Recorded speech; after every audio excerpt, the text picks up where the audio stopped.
तो रविदास को इन चीजों में समझना चाहिए, चमत्कार में रविदास को नहीं समझना चाहिए। ठीक है, अगर चमत्कार में फंस जाओगे तो अंधविश्वास आडंबर से कभी नहीं निकल पाओगे। अगर रविदास को जानना है तो रविदास की विचारधारा से जुड़ना होगा। रविदास ने क्या कहा है, तो रविदास के दोहे पढ़िए, रविदास के वचनों को पढ़िए, रविदास की जीवनी को पढ़िए, तो रविदास ने ऐसा ऐसा कहा है। ठीक है, तो रविदास तो एक समानता के पोषक थे, समान विचारधारा को बढ़ाने वाले थे। इसीलिए रविदास ने कहा, ऐसा चाहूं राज में जहां मिले सबन को अन्न, और छोट बड़े सब सम बसे, रविदास रहे प्रसन्न। तो अब रविदास की देखिए विचारधारा कैसी थी कि उनकी एक समानतावादी विचारधारा थी कि सभी को सुखी और कल्याणमयी और प्रसन्न देखना चाहते थे। तभी तो रविदास ने कहा कि कोई भी हमारे ऐसा राज हो कि कोई भी भूखा ना सोए, कोई भी पास पड़ोसी गांव का क्षेत्र का कोई भी भूखा ना सोए, ऐसी रविदास की विचारधारा थी। अब इसलिए रविदास की जब ऐसी विचारधारा थी, लोगों को ऐसी विचारधारा पसंद ना आई, उनको अखर गई। और जानते हो, मेवाड़ की रानी जिसको मीरा कहा जाता है, लोगों ने प्रचारित किया कि कृष्ण की भक्त थी। कृष्ण की भक्त नहीं थी वो, रविदास की भक्त थी मीरा। और जब रविदास की भक्त में लीन हो गई तो उनके जो परिवार के थे, राजा भोज की वो पत्नी थी, राणा सांगा की बहू थी।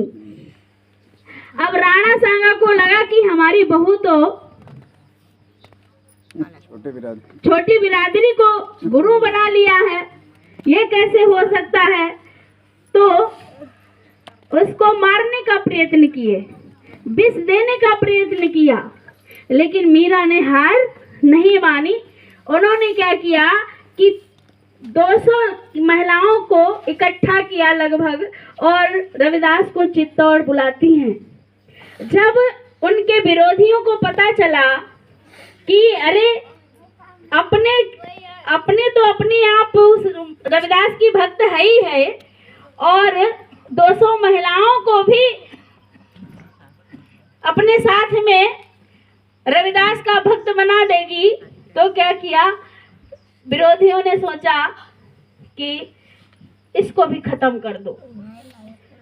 तो मीरा को खत्म करने के साथ साथ में रविदास को भी खत्म करने का प्लान बना लिया। और चित्तौड़ में ही उसी वक्त जब रविदास जाते हैं 200 महिलाओं को दीक्षा देने के लिए, उसी वक्त उनको वहां ठहराया जाता है, वहीं पर उनकी हत्या कर दी जाती है। तो इसलिए रविदास का जो जन्मदिन भी अगर मनाते हो, जन्मदिन याद रखते हो, तो उनका मरण दिन भी याद रखो। किस दिन उनकी हत्या हुई, किस दिन वो मारे गए, कैसे वो मरे। तो ये सब इतिहास पढ़ने से मिलता है। जो बाबा साहब कहते हैं, जिसका कोई इतिहास नहीं होता है वो कभी शासक नहीं बन पाता है। तो इसलिए आप शासक बनना सीखो। जब जितना ही इतिहास पढ़ोगे, हमारी इन बेटियों को अपने मोबाइल पे आप लोग देखते हो, टिकटॉक ना देख करके महापुरुषों की जीवनी देख लिया करो कभी कभी। माता सावित्री बाई की जीवनी पढ़ो, रविदास की पढ़ो, बाबा साहब की पढ़ो, माता रामाबाई की पढ़ो, फूलन देवी की पढ़ो। तो इस प्रकार से आप अपनी जीवनी को पढ़िए और पढ़ करके आगे बढ़िए। जब पढ़ोगे तभी जानोगे, और जब जानोगे तभी तो मानोगे। अन्यथा आप जैसे लोग जीते खाते तो सभी हैं, है ना।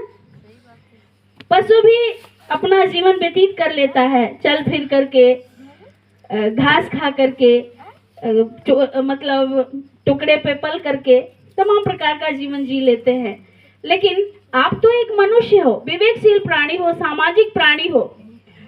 कम से कम इस बात का तो ध्यान रखिए। और हम जहाँ जहाँ जाते हैं तो जो जागरूक है इन जैसे लोग तो कहते हैं महिलाएं अंधविश्वास आडंबर में ज्यादा फंसी हैं, महिलाएं मानती नहीं हैं। तो बताओ, आप अपनी बदनामी खुद करा रही हो। तो इसलिए अंधविश्वास आडंबर में फंस करके ना, अगर आपने आज बहुत बड़ा सराहनीय कार्य किया है, इसके नीचे वो रख दीजिए फूल, तो चादर जल जाएगा। चादर जल जाएगी, बंद कर दीजिए।